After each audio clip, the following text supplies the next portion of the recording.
Alright, this is the founder of Singapore. In 1819, he landed in Singapore, and this is the place that he landed in. And you can see the river is there. This is supposedly the site of the river. Okay, thanks, next. Alright, so when we did our project, we decided we were going to do an inventory of the whole river. So we inventorized everything, all the monuments along the river, and we did all the historical documentation. You know, our report is 2 volumes. It's a huge report, you know. And then we looked at all the buildings there, all right, all the important buildings. You know, we defined all the buildings, when they were built, who were they built for, etc. So you will see there are Chinese buildings, there are Western buildings, there are commercial buildings, etc. Then there are cultural historical districts that we defined, 3 major ones: Clarke Quay, Robertson Quay, and Boat Quay. Clarke Quay and Boat Quay are the areas where the entertainment and the food, etc.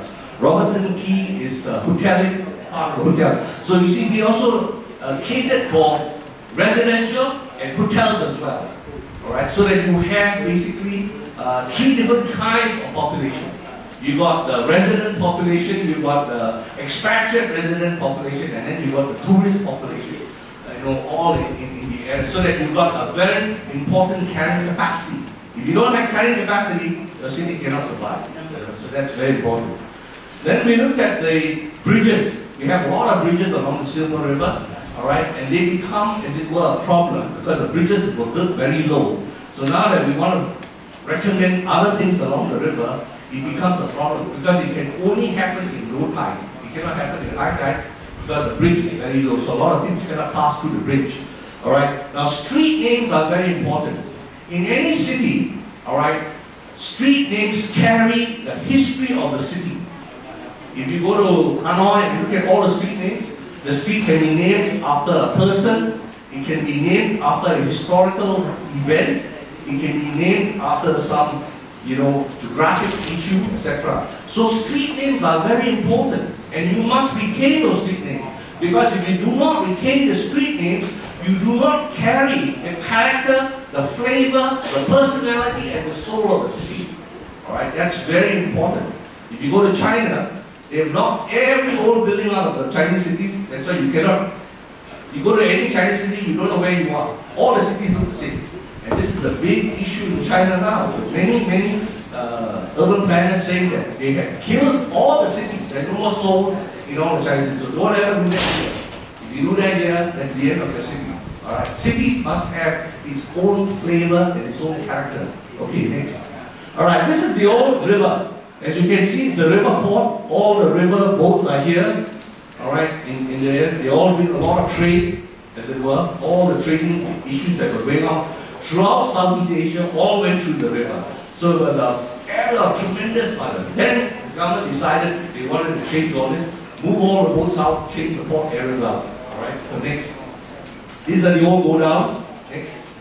Alright, these are the old warehouses. Look at what it was before and now. Alright, change. Okay. Alright, next. This is a very important house. This is the only house that is standing in Singapore that belongs to a colonial person. The only, built in 1840, the only one that. It was the old Parliament House, and now it's being reused as an arts center. So this is a very, very important house because it is like a standing monument. And you can see, when the old days, in the 19th century, Westerners lived in huge houses, it's almost like a whole hotel, right? You know, together with a house next door for the servants. So it's an area that we have preserved, and we have talked about this, and I'll come back to this. Okay, next.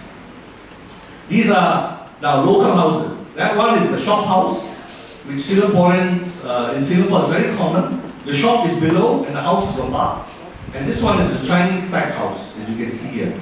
So all these things are preserved. We try to say that these things have to be preserved because that carries the identity of Singapore. It carries the identity of basically of the river. Okay, next. Alright, these are the bridges. As you can see, there are a lot of bridges that we became. This one here, the bridge above here, the first one, we built and got an artist, a Filipino artist by the name of Jacinta Pasad, to paint the whole bridge. So it's a work of art. And after that, she died from cancer. So that is a living artistic statement, that bridge there. Okay, next.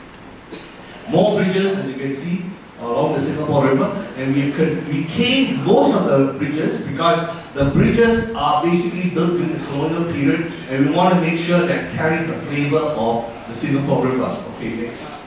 Alright, in the conservation project that we recommended, what do we want to conserve? We wanted to conserve a lot of the historical and cultural buildings, which we recommended. Most important, and this is very important in conservation, do not keep old buildings as white elephants. Don't keep them as white elephants. That means, don't keep them there just to see. No.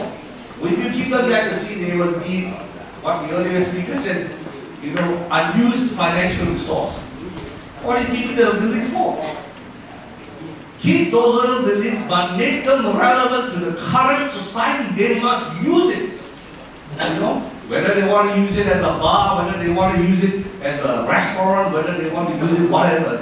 Use the building. Don't leave it standing like a monument, because people will just bypass it and finally it will be forgotten. Even the old Armenian church, we are using it for all sorts of different kinds of weddings. And the old church in China, we are using it for wedding dinners, etc. So we are reusing all the buildings, and I'll come back to the survey we did with young people. It's very important. Young people are very important in conservation. Remember that. Education is very important. If you do not look at what the young people think, your conservation is no use. No use, believe me. Alright, young people are very important. So bring back the street culture. Don't make, I like the idea of Hoya, a lot of street culture, a lot of people in the street, hawkers, etc. That's very important. We started clearing them away, and now we try to bring them back. We talk about buskers. Buskers are people who play music along the street.